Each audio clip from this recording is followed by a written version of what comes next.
Imaginez, vous venez d'emménager dans une maison. Tout semble normal, mais chaque nuit vous entendez des cris, comme si quelqu'un appelait à l'aide, juste sous vos pieds. Et quand vous décidez d'enquêter, ce que vous risquez de découvrir va complètement vous glacer le sang. Dans cette vidéo, on va plonger ensemble dans l'une des histoires les plus flippantes, mais aussi les moins connues, l'histoire vraie des cris sous le plancher.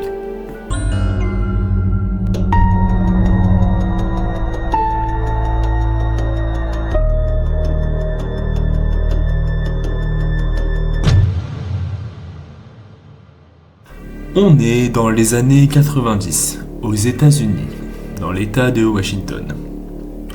La famille Harlow vient d'acheter une vieille maison, à un prix dérisoire. Pas de voisins proches, un grand terrain, le rêve en apparence. Mais très vite, ils remarquent des choses étranges.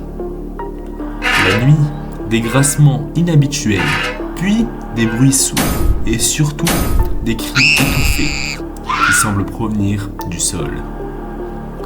Au début, ils pensent à des rongeurs ou un simple souci de plomberie, jusqu'au jour où la curiosité l'emporte. Le père Mark pense d'abord à des rongeurs, comme des souris, des rats. Alors il descend dans la cave. Il regarde sous les lattes, en bois, et rien. Sauf qu'à chaque fois qu'il éteint la lumière, les bruits recommencent. Alors, un soir, il décide d'ouvrir le plancher du salon. Il soulève les planches, et là, il tombe sur quelque chose d'étrange.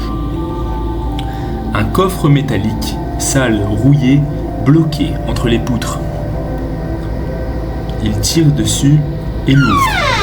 À l'intérieur, c'est encore plus effrayant. Des vieux jouets cassés, des morceaux de journal trempés, un carnet abîmé avec un prénom, Émilie, et un petit morceau de bois avec ces mots gravés « Ne m'oubliez pas ». Mais le pire dans cette découverte, ce n'est pas ça. Le pire, ce sont les griffures, tout autour, et ces marques sur le bois qui ressemblent à des traces de doigts en sang. Il appelle la police. Les enquêteurs fouillent tout. Mais rien. Aucune disparition liée à une quelconque Émilie, liée à cette maison. Les jours passent, mais les cris, eux, continuent. Et ça empire. Les objets commencent à se déplacer seuls. Les lumières clignotent, un enfer paranormal. La famille Harlow n'a pas tardé à comprendre sa situation. En moins d'1 an, elle décide de tout abandonner. Se jure de ne plus jamais remettre le pied dans cette maison, ou même dans la ville.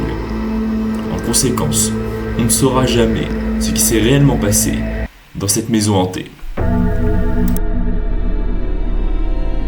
Comme d'habitude, j'ai fait mes propres recherches, et je suis tombé sur plusieurs hypothèses étranges et flippantes, en rapport avec cette maison hantée. Et vous allez voir que beaucoup d'entre elles sont très effrayantes.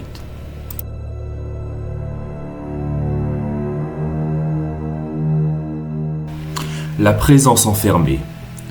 Des rituels occultes ont été réalisés dans cette maison dans les années 70, d'après les voisins. Le plancher aurait été scellé pour emprisonner un esprit hurlant, invoqué mais jamais maîtrisé. Les cris seraient ceux de cette entité, piégée et torturée, depuis des décennies sous les lattes du sol. Le cobaye oublié. La maison aurait appartenu à un médecin désaxé, qui menait des expériences sur des humains. Un de ses patients aurait été enfermé vivant sous le plancher, abandonné lors de la fuite du docteur. Certains pensent que ces hurlements résonnent encore à travers les matériaux piégés, comme un écho maudit. Il y a bien sûr l'hypothèse scientifique. Les hurlements pourraient venir d'un phénomène acoustique rare. Des courants d'air passant sous le plancher, combinés à la forme de la pièce, produiraient un son ressemblant à des cris humains, amplifiés les jours humides ou venteux. L'hypothèse de l'esprit vengeur. Une famille entière aurait été assassinée dans la maison. Seul l'enfant a disparu, jamais retrouvé. On pense qu'il aurait été jeté sous le plancher, et ces pleurs se sont transformés en cris fantomatiques. Les propriétaires récents entendent parfois une voix d'enfant appeler à l'aide.